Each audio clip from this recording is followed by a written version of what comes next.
Quran-ı Kərimə biz baxanda görürük ki, qiyamətdə bəzi danışıqlar var. Bəzi danışıqlar var. Məsələn, mələyin insanla, insanın mələklə danışığı. İndi səs eşidir də mələk vasitəsilə. İnsanın şeytanla danışığı. İnsan qiyamətdə şeytanla danışacaq. Cənnət əhlinin cəhənnəm əhli ilə danışığı.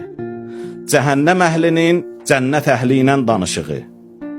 Məsələn, cənnət əhli cəhənnəm əhlinə sual verər ki, niyə gəldiniz bura düşdünüz?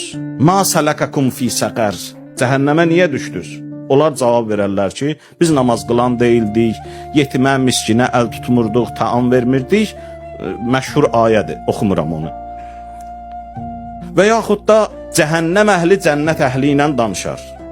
Deyər ki, siz Allah o nurunuzdan bizə də verin də. Deyir ki, cənnət əhli cavab verər. Axı, mümkün deyil, bu bizim əlimizdə deyil ki, biz verək. Yediyinizdən siz Allah bizə də verin də. Görünür ki, orada cəhənnəm əhli ilə cənnət əhli bəzən bir-birlərini görərlər. Bu görər orada ki, məsələn, cənnət əhli qəşəng yerdə oturub, Allahın verdiyi nemətlərdən bəhrələnir, bu isə burada əzab çəkir.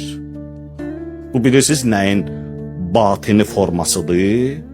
Qiyamət bu dünyanın batini simasıdır. Bu dünyanı açanda içində axirət görürük. Baxın, təsəvvür edin, biz biri oruç tutub isti yay günündə, biri isə oruç tutmayıb, hey o sudan, bu sudan, o içkidən, bu sərin içkidən içir özü üçün. Amma bu oruç tutan alışır, yanır.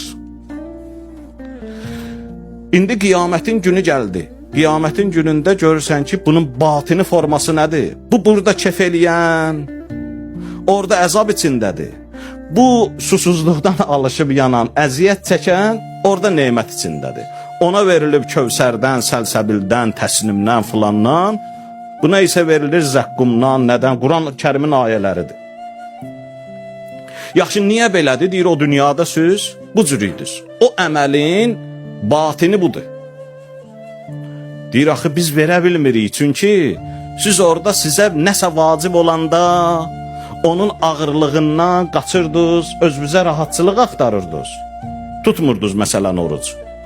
Cəmaat məsəl üçün qazananda siz oturmuşdunuz məsciddə 1 saat, 2 saat, bəlkə də bu 1 saat, 2 saatda nə qədər şey qazanardın. Amma ayrıldın, işdən gəldin, oturdun, maddi qazancı saxladın, indi mənəvi qazancın arxasıcansan. Bunu qiyamətin günündə batini formada bax elə olacaq. O danışıqlar var.